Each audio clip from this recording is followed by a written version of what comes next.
Para hablar de este y otros temas, déjeme saludar al maestro Paco Cruz, que ya llegó. El maestro Paco Cruz, más de 47 años en el periodismo, autor de una larga lista de libros, sus dos más recientes, Las Damas del Poder, por cierto, haciendo un análisis histórico de las Damas del Poder, y García Luna, el Señor de la Muerte, orgullosamente miembro de esta familia sin censura. Querido Paco, ¿cómo estás? Muy buenos días.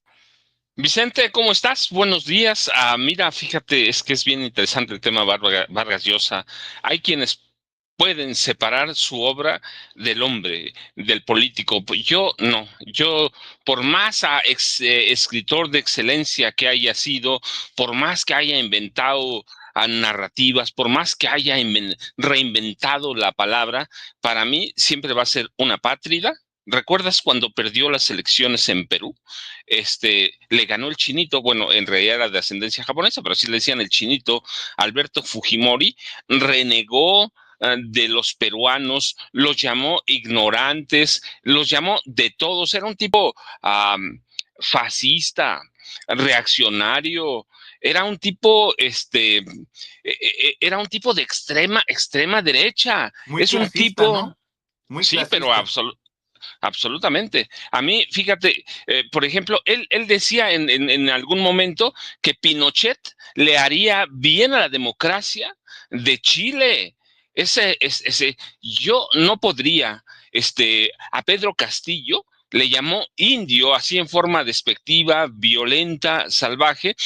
Cuando lo depusieron, apoyó al gobierno de Dina Boluarte, apoyó a Jair Bolsonaro, apoyó después el regreso de los Fujimori a través de Keiko Fujimori.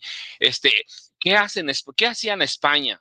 Promover el fascismo a nivel mundial y sobre todo en América Latina. Si yo entiendo a aquellos que quieren separar su literatura de su forma de ser, yo no podría cuando hubo tantos ejemplos de este hombre que promovía abiertamente al fascismo y hacía un llamado al tecnofascismo en el mundo, a través de su fundación, ¿cómo se llama? Fundación para la Libertad allá en España, un hombre que además se va a entregar a la nobleza española, y que se sentía traicionado por Perú y ahora regresa a morir a Perú.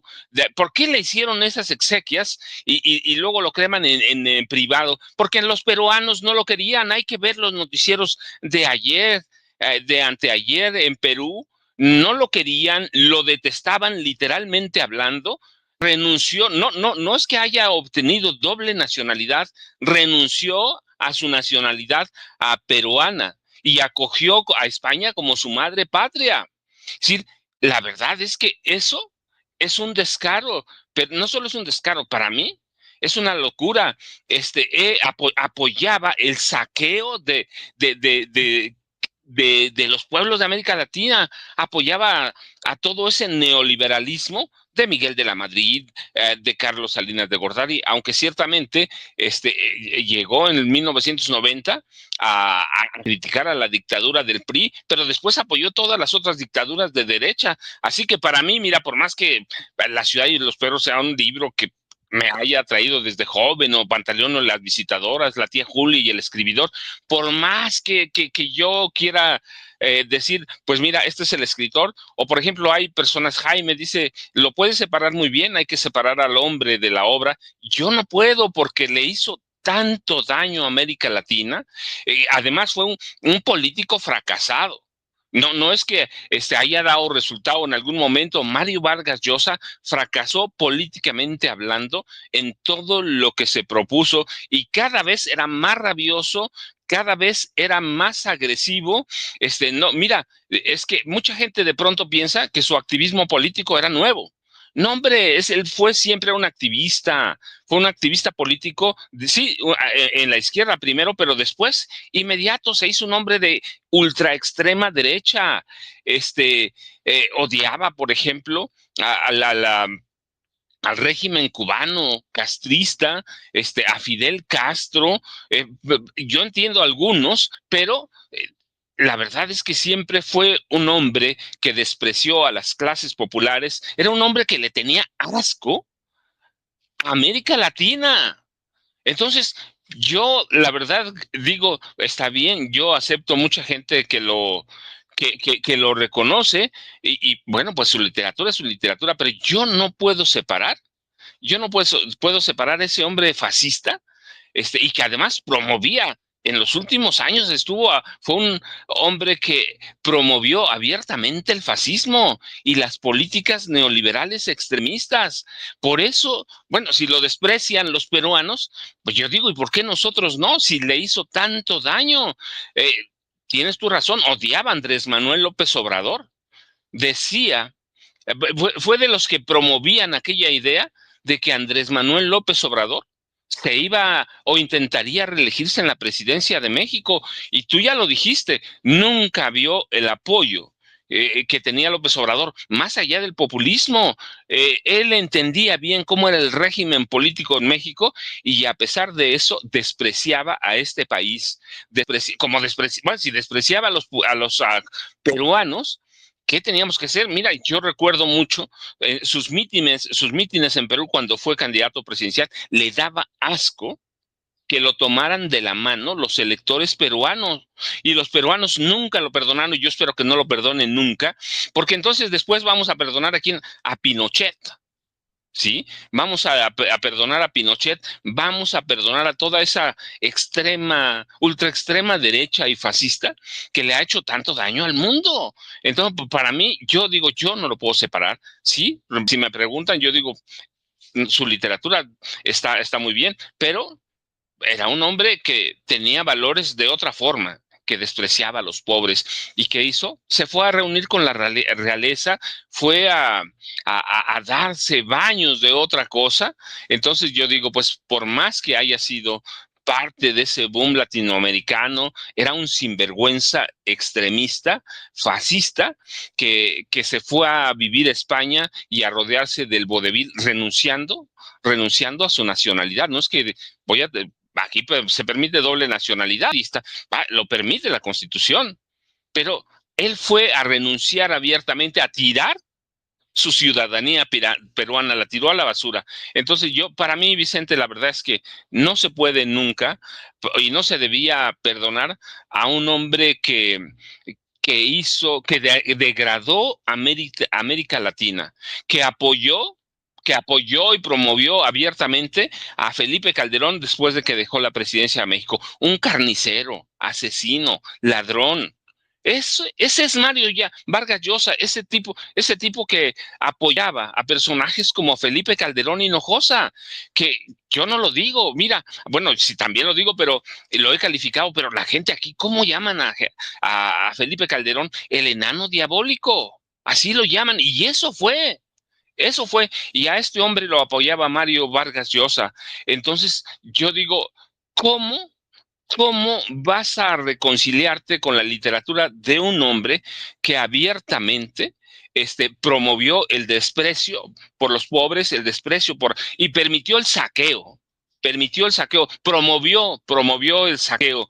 Entonces, ¿qué vas a hacer con eso? Yo digo, no, hombre, Fíjate, la verdad es que reconciliarte con un hombre como Mario Vargas Llosa pues lo respeto, pero es muy bajo por todo lo que hizo en su vida política, porque siempre fue un activista político, siempre, fíjate, más allá de la genialidad de su literatura, Vicente. fíjate que estoy revisando las primeras planas de los periódicos a nivel internacional. El País, Vargas Llosa, el escritor total, el autor de Conversación en la Catedral, uno de los grandes narradores en español de la historia, fue también un intelectual comprometido, polemista y frustrado candidato presidencial en su país.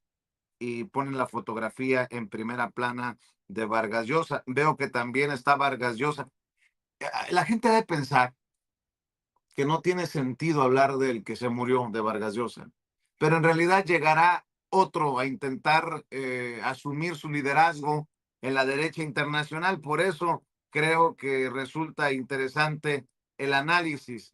ABC, Vargas Llosa, una vida de novela, el último Nobel en español, figura del boom y paladín de la libertad contra los tiranos. Falleció en Lima a los 89 años, dice ABC.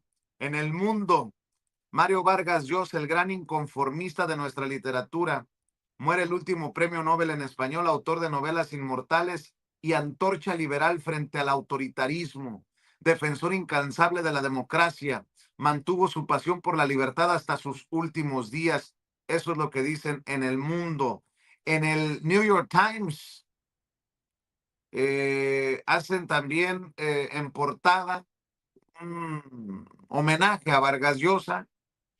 Dice Simón Romero, que firma la nota, que Mario Vargas Llosa, con lo que escribía, se convirtió en uno de los más influyentes comentaristas políticos en el mundo de habla hispana. Pues por eso hay que recordar también con sus pifias, porque pues muy defensor de la democracia, pero pues llamándonos tontos a los mexicanos por haber votado por López Obrador. Seguramente se fue pensándonos tontos por apoyar 80% de los mexicanos y mexicanos apoyar el segundo piso de la transformación con Claudia Sheinbaum, de acuerdo a la última encuesta. ¿Tendrá aquello de la dictadura perfecta, Ceci, cuando delante de Octavio Paz hablaba de la dictadura perfecta del PRI, Mario Vargas Llosa? Échelo si lo tiene, Ceci. De dictaduras latinoamericanas.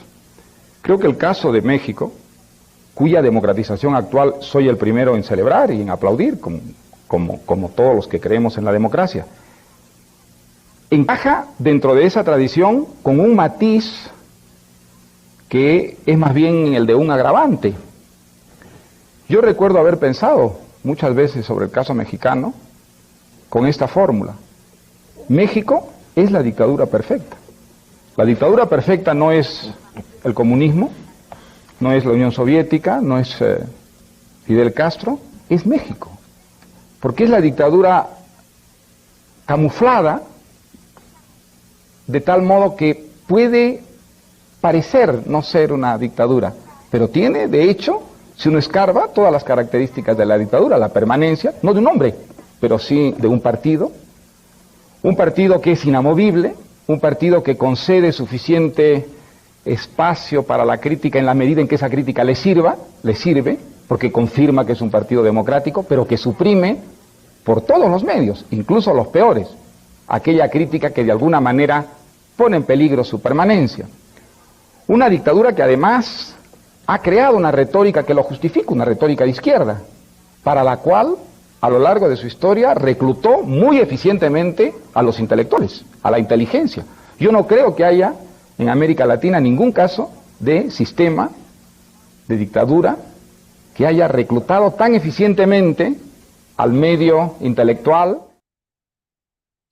Bueno, mi querido Paco, lo tomo porque Felipe Calderón, imagínate quién, dice: ¿qué palabras? Cualquier parecido con la realidad es mera coincidencia. Tristemente, Vargas Llosa, y hay que decirlo con todas sus letras, se sumó a pues defender o gozar de las mieles de lo que tanto criticó. Y cuando hablaba de dictadura se le olvidaron los casos como Batista, se le olvidaron los casos como Pinochet, se le olvidó que en el mundo también ha habido dictaduras de derecha y terribles. Ese era el sesgo, esa era la miopía intelectual de Mario Vargas Llosa. Y mire quién soy yo para decir estas cosas sobre el gran letrado, el premio Nobel de literatura Mario Vargas Llosa. Yo un simple nieto de albañil, pero bueno, al final es mi opinión, mi querido Paco. No, Vicente, pero mira, es que no solo eso, es que el tipo apoyaba a Pinochet, es decir, le decía que le haría un gran bien a la democracia chilena. Y te digo, y todo lo demás que hizo fue siempre un tipo políticamente asqueroso. La verdad es esa. Por más allá, ahora, mira quiénes lo defienden. ¿Quiénes lo defienden? Lo está defendiendo la derecha española, a la que se le fue a entregar lo están defendiendo en Estados Unidos, la derecha estadounidense. Es decir, no hay un país verdaderamente democrático que lo defienda, pero ni si no lo defienden los peruanos, ¿qué le vas a quitar? Yo reconozco lo que vino a decir a México en aquel foro con Octavio Paz, porque además hace una cosa buena, porque está desnudando la corrupción de los intelectuales. Lo que dice es que Carlos Salinas de Gortari compró a todos los intelectuales. Y la verdad es esa, los habían comprado desde Luis Echeverría Álvarez, se habían vendido. Entonces, yo no puedo separar nunca el nombre de Mario Vargas Llosa de todas las atrocidades que apoyó, de todo lo que hizo Vicente. Entonces, yo digo, sí, pues sí, es el gran narrador, el gran creador, pero es un asqueroso. ¿Y cómo perdonas eso? Yo no le encuentro camino, por más que que quiera decir o que quiera buscarle una justificante a todo lo que hizo, porque además era un tipo mentiroso, era un tipo tramposo, era un tipo especulador, ¿sí? Todo lo que odiamos en este país de la derecha, todo lo que odiamos es él. Entonces, ¿cómo lo separas? ¿Quién somos nosotros? Pues nosotros debemos juzgarlos. Nosotros debemos juzgarlos porque los leemos, porque los hemos leído, porque entendemos cómo son y porque somos parte de una generación de cambio. Entonces yo digo, no. Pues sí, ¿quién le está rindiendo homenaje? La derecha plena. La derecha, todos los periódicos de España, a un hombre que fue a vivir al vodevil de la realeza española. ¿Cómo justificamos nosotros el apoyo al carnicero Felipe Calderón Hinojosa? ¿Cómo justificamos todo lo que hizo para perjudicar a América Latina? Amante de la libertad, ¿cuál libertad?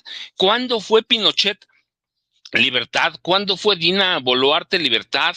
¿Cuándo fueron los Fujimori libertad? Es decir, apoyaba regímenes asesinos, punto. Y eso es Mario Vargas Llosa, por más que lo quieran defender, lo quieran apapachar, arropar. No, Vicente, la verdad es que hay que decir lo que son unos asquerosos, Vicente. Y Mario Vargas Llosa, por más que yo anoche intentaba justificarlo y aparté los libros y decía, pues fue muy importante mi formación periodística, por ejemplo, La tía Julia y El escribidor, para mí es una maravilla, pero cuando recuerdo lo que fue Mario Vargas Llosa, para mí se me acaban las ganas de intentar justificar a un hombre que es promotor del fascismo y de la ultraextrema derecha en América Latina, Vicente. Fíjate que por ahí apúrame tantito y buscarán tal vez, solo tal vez, posicionar a Enrique Krause, ojo con lo que estoy diciendo, como el líder de la derecha internacional, ese espacio que está dejando Vargas Llosa con su muerte. No sé si le dé para tanto a Enrique Krause, pero lo veo muy activo con Ciro Gómez Leiva diciendo que hay que reconocerle que siempre luchó por la libertad Vargas Llosa, muy la libertad en su concepto, y veo su columna en El País de España, en donde aparece en una fotografía muy sonriente con el extinto Nobel de Literatura peruano. Pero bueno, también saludo al maestro Jaime Hernández,